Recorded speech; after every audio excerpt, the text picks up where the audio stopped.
자, 이번 시간에 연말정산 실무, 즉 세무사랑 프로를 통해서 연말정산 진행하는 과정들을 설명을 드리도록 하겠습니다. 자, 연말정산을 처음 진행하시는 분들은 우리가 연말정산을 진행 순서를 어떻게 해야 될지 잘 모르는 경우들이 있습니다. 우리가 어떤 지역을 찾아갈 때 길을 잘 모를 때는 내비게이션을 이용해서 찾아가는 경우들이 굉장히 많이 있죠. 내비게이션이 요즘은 일상화되어 있습니다. 우리 세무사랑 프로도 마찬가지로 연말정산을 진행해야 되는데 순서를 잘 모르겠다라고 하면 내비라고 하는 기능을 통해서 확인하실 수가 있습니다. 우리 메뉴 오른쪽에 보시면 세로 부분에 내비라고 하는 메뉴가 있습니다. 자, 내비라고 하는 메뉴를 클릭을 하면 뉴젠 내비라고 하는 메뉴가 나타납니다. 자, 이 뉴젠 내비라고 하는 메뉴의 상단 부분에 화살표를 눌러보시면 자, 연말정산, 근로소득 연말정산이라고 하는 부분이 있죠. 근로소득 연말정산이라고 하는 부분을 클릭하게 되면 근로소득 연말정산에 대한 순서도가 만들어져 있다라고 보시면 됩니다. 이 순서에 따라서 연말정산을 진행한다라고 보시면 되겠네요. 먼저 사원 등록, 급여자료 입력, 급여자료 정리되어 있는 부분, 이 부분은 1월달부터 매월 원천징수한 내용대로 정리가 되어 있을 거고요. 그 다음에 소득공제, 신고서, 신용카드 관련되는 거 기부금, 의료비 명세서 작성되는 부분들입니다. 이런 작성된 부분들을 연말정산 추가자료 입력해서 정리를 하실 수 있습니다. 그런데 연말정산 추가자료 입력에서 소득공제 신고서나 기부금 명세서, 의료비 지급 명세서 이런 부분들을 미리 작성하고 연말정산 추가자료 입력으로 들어올 수도 있지만 급여자료 입력 후에 바로 연말정산 추가자료 입력해서 자료를 업무를 진행하게 되면 근로소득 공제 신고서, 기부금 명세서, 의료비 지급 명세서, 신용카드 소득 공제 신청서라든가 이런 부분들이 자동으로 작성될 수도 있습니다. 그 순서에 따라서 진행을 하시면 되고 추가 자료 입력이 끝나고 나면 지급 명세서 마감해서 전자 제출을 하시면 됩니다. 자, 이 순서를 기억을 하시고 진행하시면 되겠습니다. 자, 그러면 우리 연말정산에서 근로소득에서 연말정산 관리에 연말정산 추가자료 입력 쪽으로 갑니다. 자, 추가자료 입력 메뉴를 클릭해서 그러니까 사원을 불러와서 적용을 하시면 됩니다. 자, 지금 보시면 연말정산과 관련되는 작업을 진행을 하는데 원천이 2018로 되어 있죠. 지금 연말정산은 2017년도 귀속을 해야 되는데 원천이 2018로 되어 있기 때문에 작업 연도부터 일단 변경을 하겠습니다. 자, 업무를 진행하실 때에는 반드시 원천 작업 연도를 반드시 확인하신 다음에 진행해야 된다는 거 다시 한번 말씀드리고요. 자, 연말정산 추가자료 입력으로 갑니다.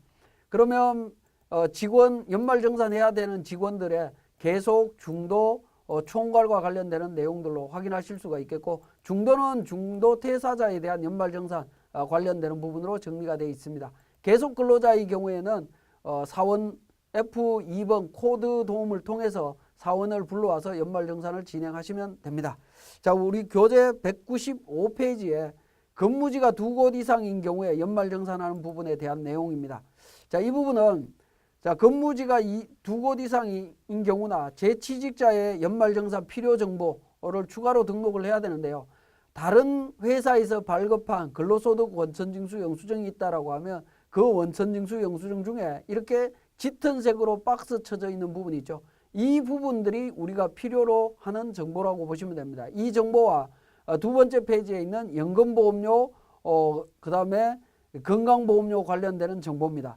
연금보험료나 건강보험료 관련되는 정보는 연말정산 간소화 서비스에서 자료를 제공해 주기 때문에 더 이상 확인하실 필요는 없습니다만 그래도 참고 자료로 활용을 하시면 되겠습니다. 자, 마찬가지로 주의하실 거는 자, 타 회사에서 발급한 근로소득 원천징수 영수증을 보고 연말정산을 하실 때 주의하실 거는 73번 결정세액이라고 나와 있는 부분이 있습니다. 여기에 142만 789원이 나와 있습니다. 이게 기납부세액이고요. 하단 부분에 75번에 주근무지 279만 4,800원 이 부분이나 또 차감징수세액 마이너스 137만 4,010원 이 금액은 우리가 고려할 대상이 아니다라는 거 반드시 기억을 해 주셔야 되겠습니다. 자, 196페이지에 정보 요약이 있습니다.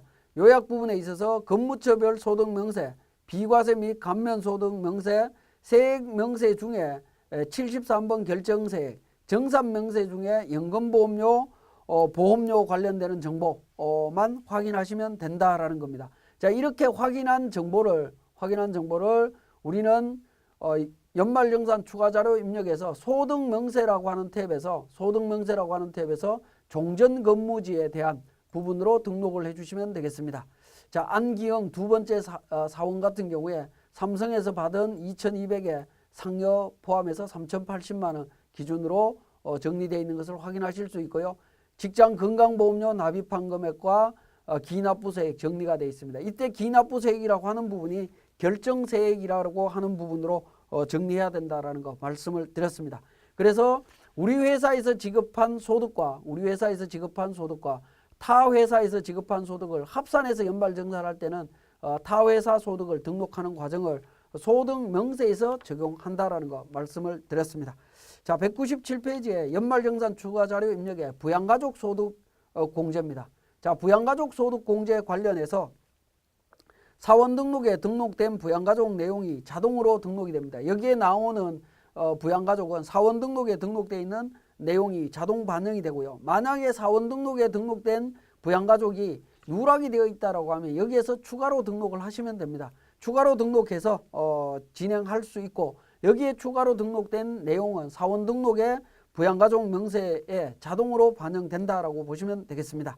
자, 이때 소득공제 대상 인원별로 보험료, 의료비, 교육비, 신용카드, 기부금을 국세청과 기타 분으로 구분해서 입력을 합니다. 자, 하단부분에 인별로 부양가족별로 하단 부분에 보험료, 의료비, 교육비, 신용카드 관련되는 정보들을, 신용카드, 기부금 관련되는 정보들을 세부적으로 입력을 한다라고 보시면 되겠습니다. 인별로 하나하나 입력을 해야 됩니다. 인별로.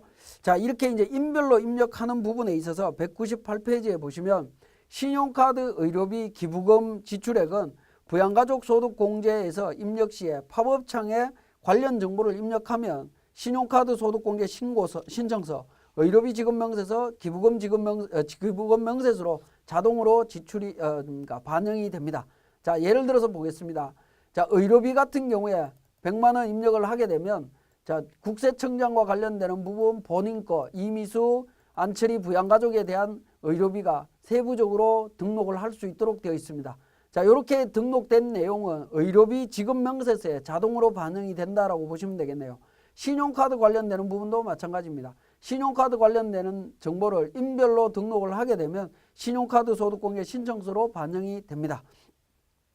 기부금 명세서도 마찬가지입니다. 기부금 명세서도 기부금을 인별로, 지출자별로 기부금을 등록을 하게 되면 기부금 입력과 기부금 조정이라고 하는 과정을 통해서 모든 내용을 정리하실 수 있습니다.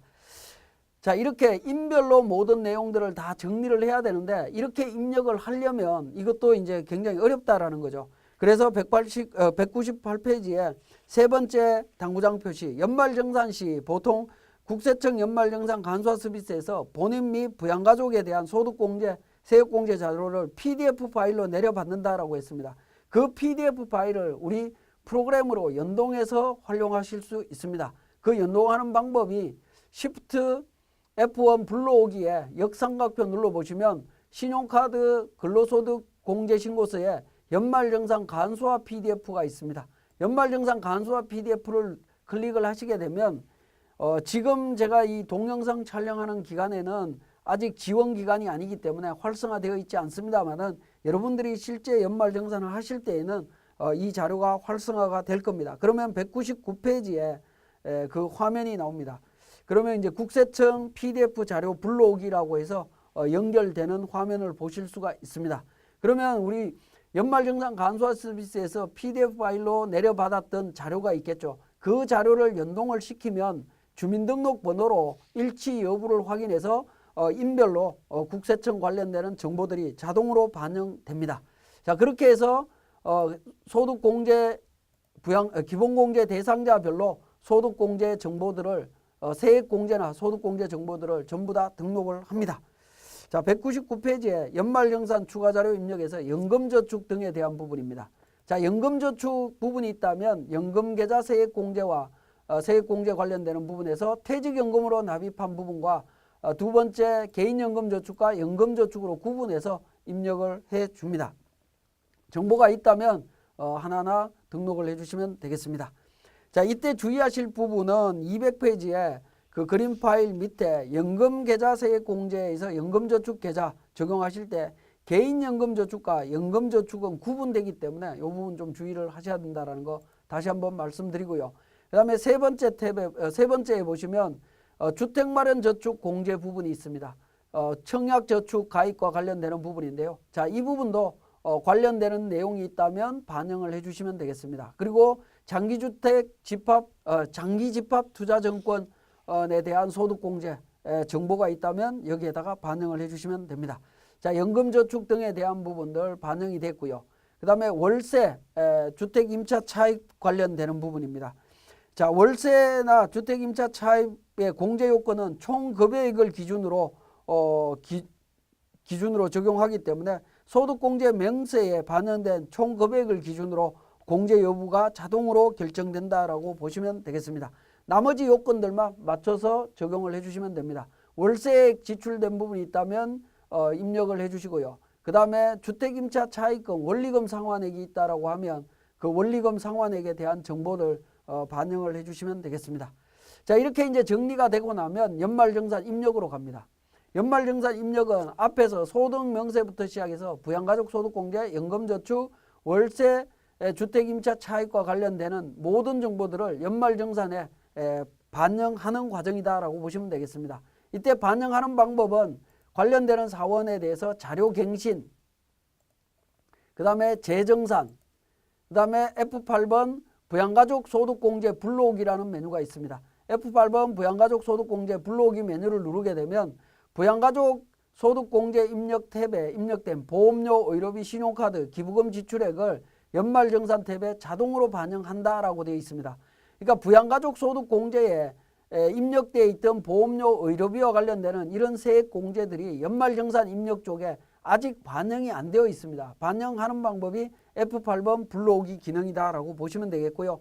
이때 주의하실 부분은 63번 기부금 금액은 기부금 명세의 기부금 조정 탭에 해당 연도 공제 금액을 반영한다라고 되어 있습니다. 그렇기 때문에 그러니까 연말정산 입력 마지막 정리하시기 전에 원천징수에서 연말정산 관리 쪽에 있는 기부금 명세 쪽에서 한번 작업을 미리 하셔야 됩니다.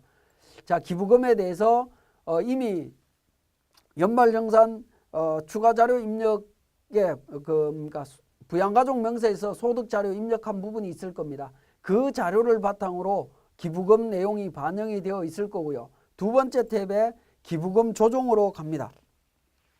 기부금 조정으로 가서 기부금에 대해서 정리를 합니다. 공제 금액 계산이라고 해서 불러오기를 통해서 공제 금액을 반영을 합니다. 예라고 눌러서 저장을 합니다. 저장을 하게 되면 기부금에 대한 부분들이 당해 연도에 공제되어야 될 금액들이 얼마다라는 것이 계산이 되고요. 2월 될 금액이 있다면 2월 금액까지 계산이 됩니다. 이렇게 기부금 명세서가 만들어지고 난 이후에 연말정산에서 부양가족 소득공제 불러오기를 누르게 되면 기부금과 관련되는 내용들이 반영되어 있는 것을 확인하실 수가 있습니다. 자, 이렇게 확인하실 수가 있고요. 자, 그 다음에 202페이지에 특별공제 중에 주택자금공제 반영 방법입니다. 주택자금공제 중에서도 나머지 내용들은 다 반영이 되어 있습니다만은 여기 보시면 우리 주택마련저축, 청약저축, 주택청약저축 뭐 이런 부분들은 우리 연금저축 등 탭에서 3번에 있는 주택마련저축공제 내용이 자동으로 반영되는 부분이고요. 자동으로 반영되는 부분으로 이해를 하시면 되겠고, 장기주택 저당 차입금 이자 상환행위 있는 경우에는 어떻게 할 거냐는 부분인데요. 이런 경우에는 지출액에 여기에 보시면 지금 색깔이 노란색으로 되어 있는 부분들이 있죠. 노란색으로 되어 있는 부분을 더블 클릭을 하시면 주택자금 부분에 대해서 그러니까 해당 사항이 있는 부분들은 반영을 하실 수 있도록 되어 있습니다. 그래서 2015년도 이후에 기타 대출분으로 해서 350만 원 나간 게 있다라고 하면 350만 원 뭐 이렇게 이제 입력을 하게 되면 주택자금공제를 적용받을 수 있는 부분으로 이해를 하시면 되겠습니다. 그게 202페이지에 내용이 있는 부분이고요. 자, 이렇게 해서 이제 연말정산을 불러오기를 통해서 정리를 해보면 그러니까 의료비라든가 교육비라든가 이런 세액공제가 다 반영되어 있는 것을 확인하실 수가 있습니다. 자, 연말정산 추가자료 입력에서 그러니까 자료가 정리되었다라고 하면 근로소득공제신고서 작성 쪽에 가서 직원 불러오기를 통해서 확인을 해보겠습니다. 확인을 하면 앞에 있는 내용들 인적사항 반영이 되면서 그러니까 여기 공제 금액들을 반영해야 되는데 실질적으로 우리가 연말정산 추가자료 입력 쪽에서 모든 걸 다 정리를 했기 때문에 여기에서는 정리를 안 하셔도 상관없습니다. 자, 그 다음에 신용카드 소득공제 신청서 안기영시 관련되는 부분 자동으로 정리되어 있는 부분 확인하실 수 있습니다. 마찬가지로 의료비 지급명세서 안기영시에 대해서 그러니까 연말정산 추가자료 입력할 때 자동으로 작성한 거 확인하실 수 있고요. 이 의료비 지급명세서와 관련해서는 연말정산 추가정보와의 차액 부분이 제로가 되도록 정확하게 입력이 되어야 된다는 거 다시 한번 말씀을 드리고요. 기부금과 관련되는 부분입니다. 기부금 명세서와 관련되는 부분 작성을 하시되 기부금 조정에서 공제금액 계산을 통해 갖고 2월 금액과 당해연도 공제금액을 반영을 해주시면 됩니다.